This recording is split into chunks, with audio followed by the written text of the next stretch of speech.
Olá, queridos alunos, graça e paz, eu, professor Newton Xavier, e vamos dar continuidade à nossa jornada. E hoje, nesta aula, nós iniciaremos no capítulo 12. Falaremos daquele tema que está lá da batalha entre o bem e o mal. A grande batalha cósmica.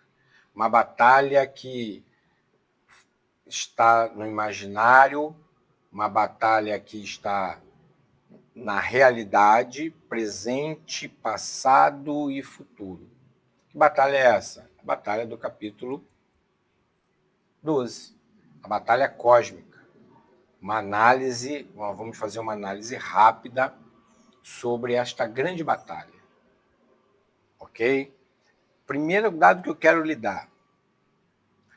Não importa o intérprete, o estudioso, o doutor, o historiador, o arqueólogo, o sociólogo, aquele que estuda a Bíblia, de forma, seja de aquela interpretação literal ou interpretação figurada, no livro do Apocalipse, todos concordam que este ato, este menino, este nascimento está falando do Messias. Todos, em unânime, seja ele figurado ou seja ele literal, concordam que o nascimento do Messias, está se tratando do nascimento do Messias. Então, há um ponto comum aqui entre todos eles. O que interpretam literal e o que interpreta figurado. Todos eles interpretam que está se falando do nascimento do Messias, do Salvador. Ok? O capítulo 12 de Apocalipse, ele apresenta a grande batalha cósmica entre o bem e o mal. Ele apresenta uma mulher dando à luz, perseguida por um dragão. Essa alegoria rica em simbolismo revela um conflito fundamental entre as forças divinas e as satânicas. Entenda que quando se fala da batalha entre o bem e o mal, entre forças divinas e satânicas, isso é uma forma da gente estudar para compreender. Para estudar e compreender. Porque não tem como Satanás se levantar e se opor a Deus de pé de igualdade. Se você acredita que é a luta do bem e do mal de Satanás contra Deus, Satanás tem 0,000001% de vencer, você não conhece Deus.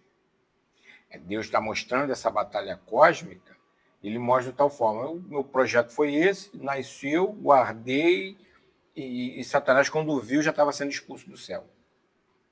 A batalha que mostra entre o bem e o mal é aquela que aconteceu lá e acontece aqui na Terra. E é sobre ela que nós vamos falar um pouco. Ok? Esta batalha, ela visa mostrar para nós a realidade do mundo espiritual. A perseguição que o grande dragão faz. A perseguição que a antiga serpente, agora chamada dragão, a evolução. Por que antiga serpente e agora dragão? O que o autor está querendo falar com isso? Da evolução da maldade. Uma serpente, você olha, é um tamanho. Quando se fala de dragão, sua mente já... Não é isso?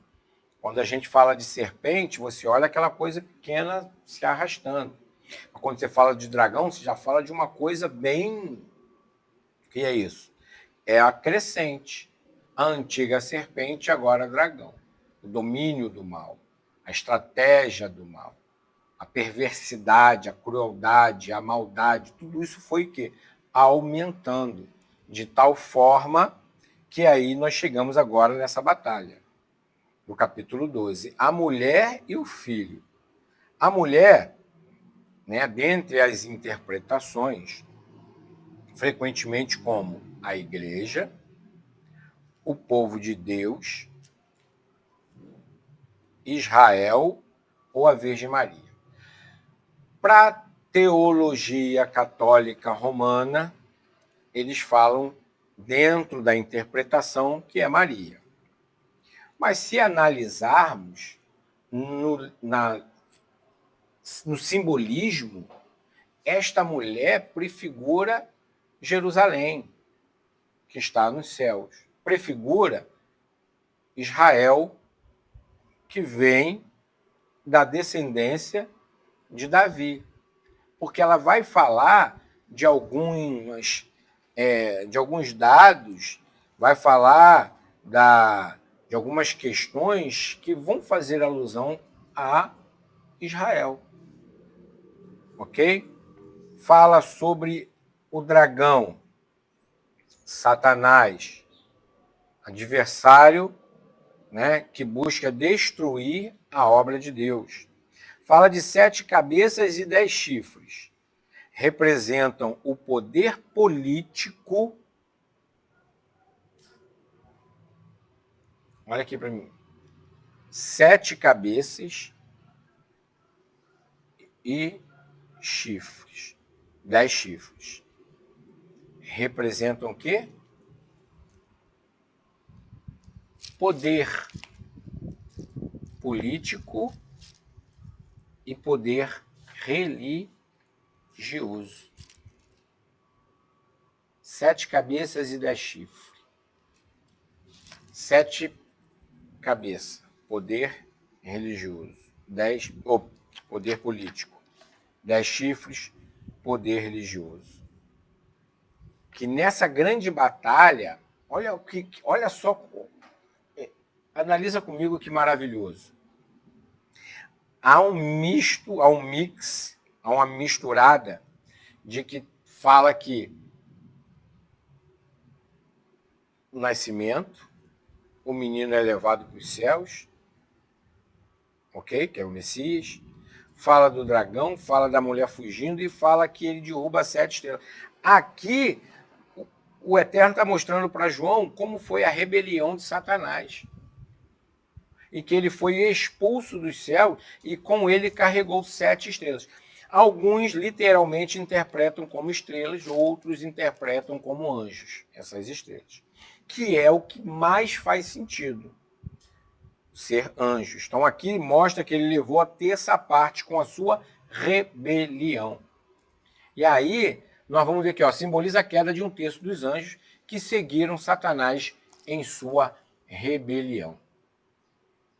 Então, a batalha no céu, a expulsão de Satanás, descrita em Apocalipse 12, representa o conflito cósmico entre o bem e o mal. Miguel e seus anjos lutam contra o dragão e seus anjos, resultando na expulsão de Satanás do céu.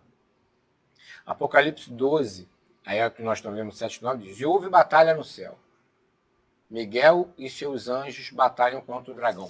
Entenda porque a grande maioria entende como essa mulher sendo Israel. Por quê? Porque Miguel, dentro da teologia, dentro dos escritos, tanto os rabínicos quanto cristãos, Miguel é o arcanjo, é o anjo que protege a nação de Israel. Sempre você vai ver Miguel lutando e aparecendo e protegendo Israel. Batalha contra o dragão e seus anjos, e não prevaleceram, nem mais no seu lugar se achou nos céus. E foi precipitado o grande dragão, a antiga serpente, chamada Diabo, Satanás, que engana todo mundo. Ele foi precipitado da terra e os seus anjos foram lançados com ele. Então, esta batalha que João está descrevendo, ele está mostrando para o povo que estaria ouvindo e lendo do nascimento do Messias, da proteção do Messias, foi levado para os céus e da grande batalha que aconteceu há anos e anos e anos e anos e anos e anos antes daquilo ali. Então é um livro de visões, de revelações e de profecia. Ele está mostrando, ó, isso aqui aconteceu. Isso aqui. Vocês estão vendo? Vem agora o quê? A perseguição. A ira. Satanás perde o seu lugar nos céus, ele perde a sua posição, e o que acontece? Acontece que ele agora vai vir a perseguição. Após ser expulso, volta a sua ira contra Deus, perseguindo os seguidores de Cristo. Por quê? Porque ele não pode ir contra Deus, ele não pode bater lá na porta e vir chamar para a queda de braço. Ele não tem como ele chegar agora, vem me encarar, vamos para o ringue, vamos para o octógono, vamos aqui, nós dois. Não tem como. E aí ele vai perseguir quem? Ele vai perseguir os seguidores de Cristo.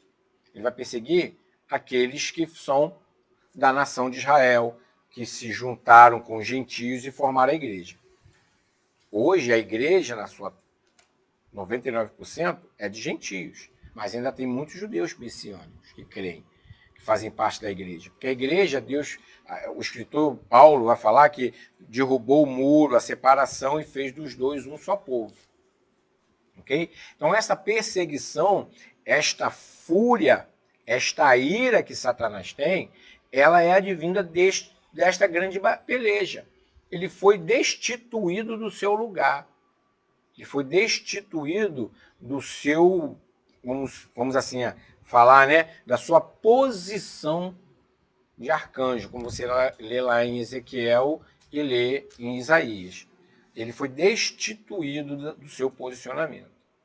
Ok? Então, ele vai ali no capítulo 12, 13 e 17, fazer uma grande perseguição. E aí a gente vê o quê? Vê a mão de Deus guardando e protegendo. Ok? Então, essa perseguição tem um porquê. Perseguição que a gente sofre, que a igreja sofre ao longo das eras, ao longo dos tempos. Perseguição aos cânones bíblicos, perseguição à igreja perseguida, a igreja que sofre. Tudo isso é oriundo e é resultado dessa grande batalha. Alguns que veem, leem, interpretam figurativamente, interpretam como a batalha entre o bem e o mal, que acontece no âmbito geral da sociedade, como também acontece no âmbito interno. É aquela batalha que Paulo fala lá aos Romanos: o bem que eu quero fazer eu não faço, o mal que eu não quero, este eu consinto. Quem me livrará do peso? Quem me livrará dessa avidez de fazer o mal que eu não quero, mas eu não consigo, quando eu vejo eu já fiz. Quem vai me livrar? É um hino de súplica que Paulo está falando. Eu quero fazer o bem, mas não consigo. E o mal que eu não quero fazer, esse eu faço com facilidade. Quem me livrará do peso dessa morte, da carne que habita em mim, o poder do pecado. Entende? Então, muitos pegam esta figura do dragão, da mulher, da perseguição, dessa batalha cósmica, e trazem como uma figura da batalha interna que acontece dentro do homem, da batalha interna que acontece na mente, que acontece, que a gente interpreta as coisas má, com um olhar mal, ouve e não compreende, interpreta a fala, e aí há sempre o quê? Essa batalha.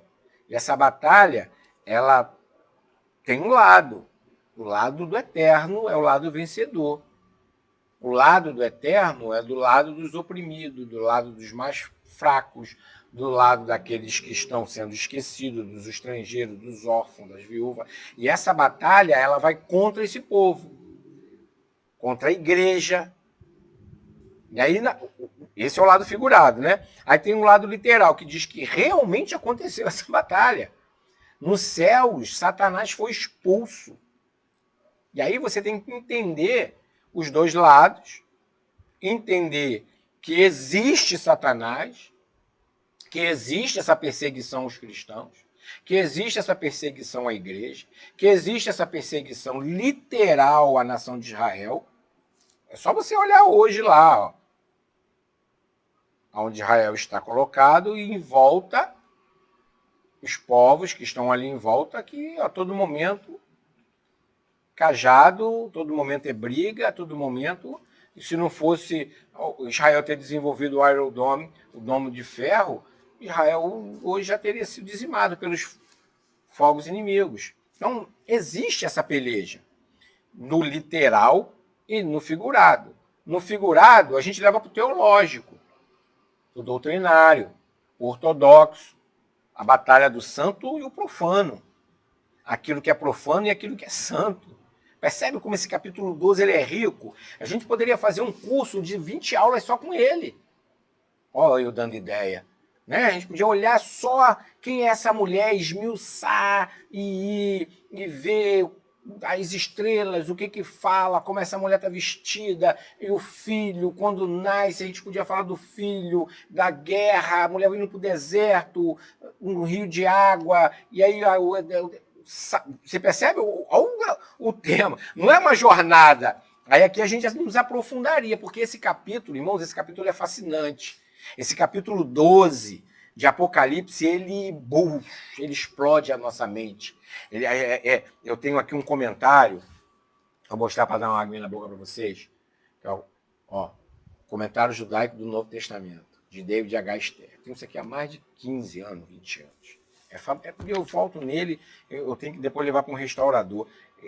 Ele traz a visão de um judeu rabino que se converte ao cristianismo, e ele traduz para o inglês, depois traduz para a nossa língua, o Novo Testamento. Na verdade, ele traduz do hebraico direto para o inglês, o antigo, depois traduz para o inglês o novo, e aí fica mais fácil traduzir para o português com a visão, com a revelação do hebraico. É maravilhoso. E esse capítulo 12, ele nos traz uma revelação que Deus ele olha passado, presente e futuro, tudo num combo, num lugar só. Essa batalha cósmica aconteceu antes de Jesus nascer. E ela mostra depois do nascimento, que a mulher nasce, vem a batalha e pum, é expulso. Você percebe? É fabuloso. Satanás, a terça parte, a batalha no céu, a perseguição, o significado teológico. Capítulo 12, ele apresenta um relato simbólico da história da salvação.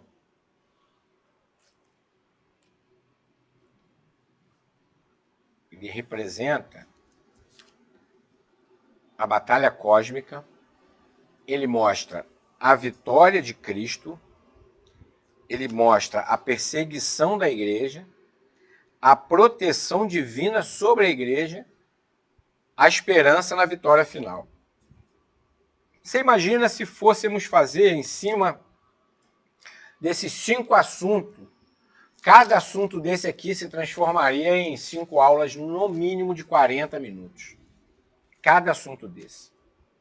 Da vitória de Cristo, então, a gente não ia virar um seminário de 10 aulas.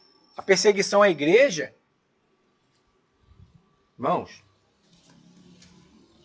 é porque o brasileiro, a teologia brasileira é imediatista, é escapista.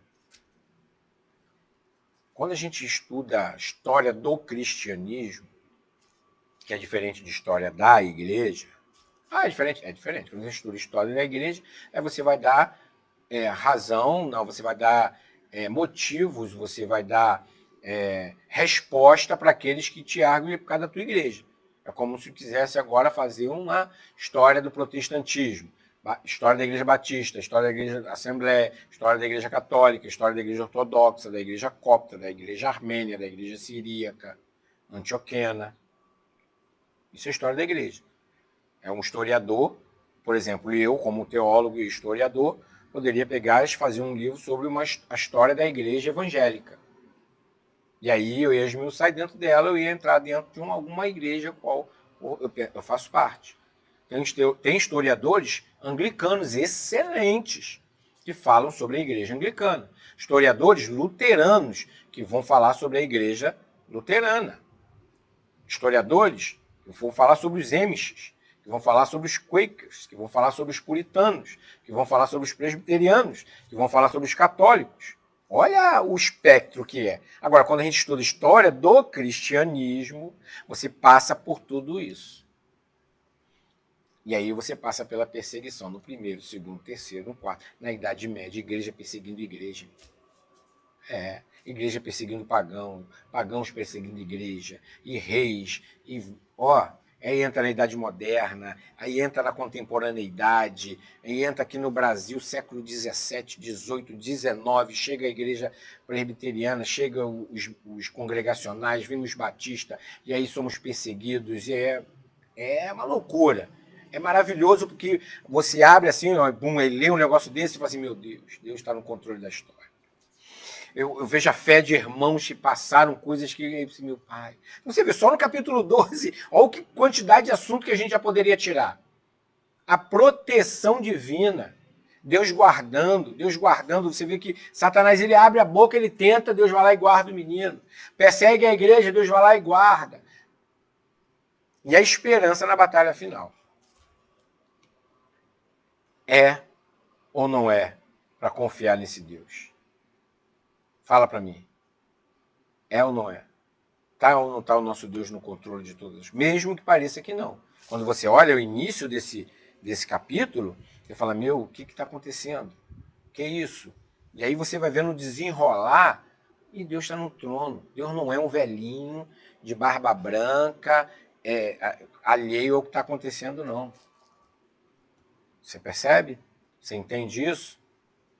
Essa batalha cósmica, essa batalha que realmente é... Bom, e aí nós entramos no capítulo 13, que é o que vai falar da besta e do falso profeta. Poderes e engano. A besta que emerge do mar representa o poder político e militar que se opõe a Deus, com características que a associam a diversos impérios ao longo da história. O Império Romano já foi caracterizado com essa besta. O Terceiro Reich, né? Aí é Enem, hein? O Terceiro Reich, que foi lá o Hitler, considerado, na época, quando eles interpretaram, né, teologicamente, ele foi considerado como uma das bestas. Até hoje ele é visto assim. E o poder político, militar, é que vai avança. Mao Tse Tung, os líderes de países muçulmanos, líderes de países socialistas, comunistas, como China, como Coreia do Norte, e tantos outros que não permitem e que, com poder político e militar, matam, jogam em campos de concentração. Falso profeta. Tem até dentro de casa, né? Perdão falar, mas tem. Falso profeta. Pessoas que se pegam o título de profeta para sair falando, ganhando dinheiro. Abre um parênteses aqui, para quem toma sala de aula. Você me dá sua mente um pouquinho? Olha lá no Antigo Testamento, o que Deus fala de um profeta. Aquele que falar em meu nome, que profetizar, e não acontecer o que ele profetizou, é falso profeta, ele deve ser apedrejado. Irmãos, às vezes para eu falar assim, ó, Deus mandou te entregar, ó, é absurdamente, Deus praticamente tem que me dar uns 5 tapas. Deus está mandando falar. E tem gente que abre a boca, Deus está mandando te dizer, Deus está falando, e às vezes, irmãos, me desculpa, eu creio nos dons espirituais. Creio profundamente no dom de profecia, de revelação, de visão, de cura, de poder, de milagre.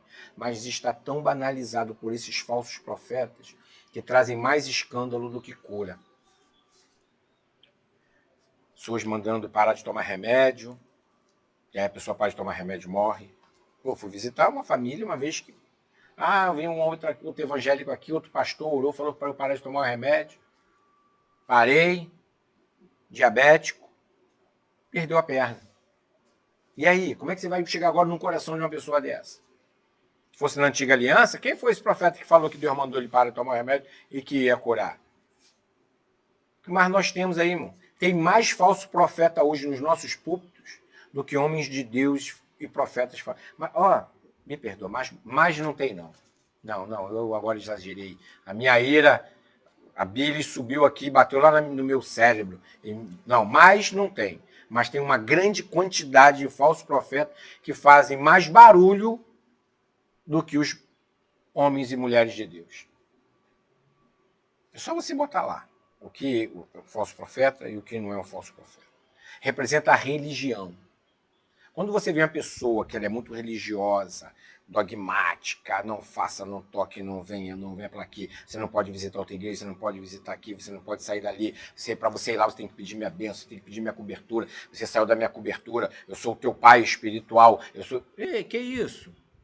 Meu pai é um só, é Jesus, é Deus, ele é o meu pai. Cobertura é a cobertura do sangue do Cordeiro. Esse negócio é falso profeta, é o engano espiritual. É o que vai acontecer quando ele se manifestar na sua plenitude, trabalhando em conjunto com a besta para enganar a humanidade e desviá-la do verdadeiro Deus. É o que mais tem aí, irmão. Tem gente que conhece um Jesus que você olha para as escrituras, é diferente esse Jesus. É diferente. É diferente. Um Jesus que está sendo pregado por aí diferente. Chaveiro, agente bancário, imobiliário. Não estou falando que Deus não dá. Não estou falando que Deus não abençoa. Não estou falando que Jesus... O meu testemunho que eu conquistei a minha casa, não. É coisa absurda. Tá? Mas a reunião santa, cultica, litúrgica, de adoração a Deus, não é feita para isso.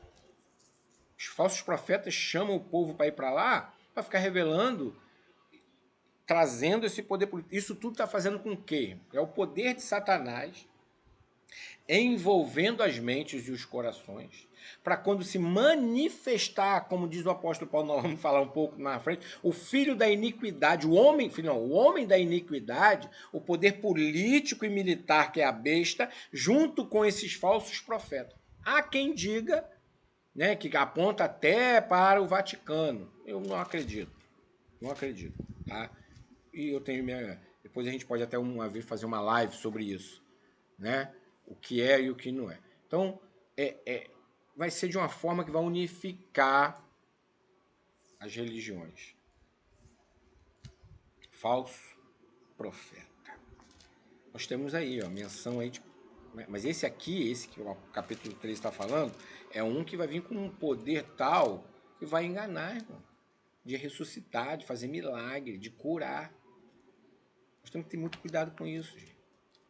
O maior milagre, na minha humilde opinião, o maior milagre é um coração de pedra transformado em coração de carne. Posso falar aqui para você baixinho? Fazer paralítico andar eu já vi, tá? Em outro lugar, hein? Sem ser cristianismo. Conheço pastores, missionários, que já viram levitar, morto ressuscitar. Doenças saírem e não tem nada a ver com cristianismo. Então, fazer milagres, nós temos que tomar muito cuidado. Fazer revelações, e hoje, chega, dói o coração de ver esses falsos profetas por aí fazendo essas profetadas e revelações usando redes sociais. Tá? Tome muito cuidado. Mas, vamos continuar aqui. A relação entre a besta e o falso profeta é uma complementaridade. Ambos os personagens são complementares e necessários para o funcionamento do sistema do anticristo. O engano, juntos eles enganam as massas, fazendo-as acreditar em uma falsa realidade e desviando-as do verdadeiro Deus. Você entende que quando a gente lê com a interpretação figurada, alegórica, você entende que isso já está acontecendo? A complementaridade? Governos que proíbem, governos que atacam a igreja, falsos profetas que desviam a atenção do povo. Tem igreja, irmão, quando fala assim, vai estar fulano de tal, vai estar em tal lugar, aí todo mundo corre para lá. Fulano de tal, ele deixa de ir na sua comunidade, deixa de ofertar na sua comunidade, deixa de estar na sua comunidade. E vai estar o fulano de tal, vai estar lá porque ele revela, ele cura, ele faz, ele... Não é que eu não creio que Deus cura, que Deus faz, Deus revela, não. Mas isso é usado de uma tal forma. E aí os intérpretes que interpretam essa parte como figurada, eles teologam de um jeito que vão falar assim, isso é o que está acontecendo. Está desviando o olhar do povo, está Está desviando do povo de Deus. Você entende esse engano? Você entende que muda, desvia e tira da realidade? No final dos tempos, ambos serão derrotados por Cristo e lançados no lago de fogo, que é o lago que arderá continuamente até queimar tudo, onde vai ser lançado. Muita gente tem medo, né? Fala, eu não quero ir para o inferno. Não, inferno é só um meio termo. Ó, meiuca, meio termo. Inferno não é final. Final é 19 e 20, lago de fogo e enxofre, onde vai ser lançado o inferno, a besta, o falso profeta, aqueles que não se acharam escrito no livro da vida, a saber, a segunda morte. Aí que é o bicho, ali que é ruim. Não é o inferno. O inferno é só um estágio. É só parar um pouquinho. Só que tomou proporções com a Divina Comédia de Dante, lá do século XIII, né, que ele escreve as camadas, né, que ele vai falando ali e tal.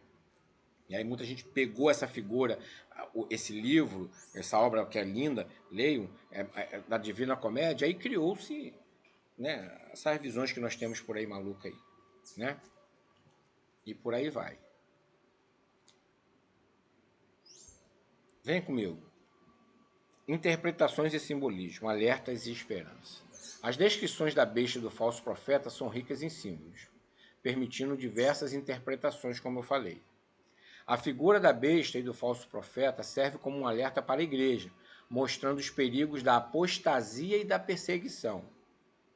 E também da esperança na vitória de Cristo. Apesar da presença dessas figuras poderosas, o livro de Apocalipse termina com a vitória de Cristo sobre o mal e o estabelecimento de um novo céu e de uma nova terra. Entenda que eu fui logo para esses 3 pontos para ler para você agora. As identidades exatas da besta e do falso profeta são objeto de diversas interpretações ao longo da história.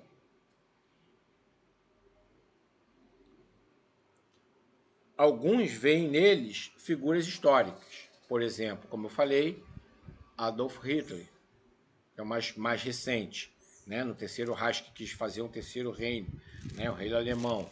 Enquanto outros o interpretam como símbolo de forças mais amplas, como o mal e a apostasia.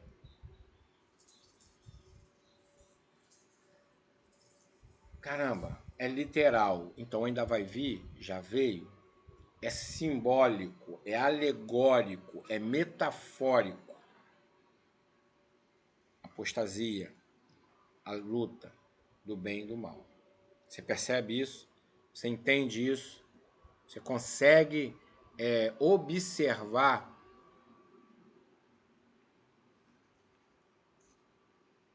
estes dados para quando você lê, você não ficar com sua mente confusa, ok? Na próxima aula nós já introduzimos selos, nós já introduzimos trombetas, taças, capítulo 12, capítulo 13, e na próxima aula vai ser uma aula um pouquinho mais longa, ou não tanto, eu vou ver se eu divido, não sei. E aí a gente vai falar sobre a volta de Jesus e a grande tribulação. Um panorama, tá? Porque se for só para discutir também só isso, aí é uma outra história, é um outro curso. É só sobre a volta, só sobre tribulação, mas nós vamos passo a passo entender os prós e os contras, versículo, onde está, onde não está, para que possamos chegar onde Deus quer que a gente chegue nesse curso, nessa jornada. Tá ficando boa? Tá agradável? Então divulgue essa jornada, chame outro, estude, leia e juntos nos encontraremos na próxima aula. Que é o professor Newton Xavier. Te vejo na próxima aula.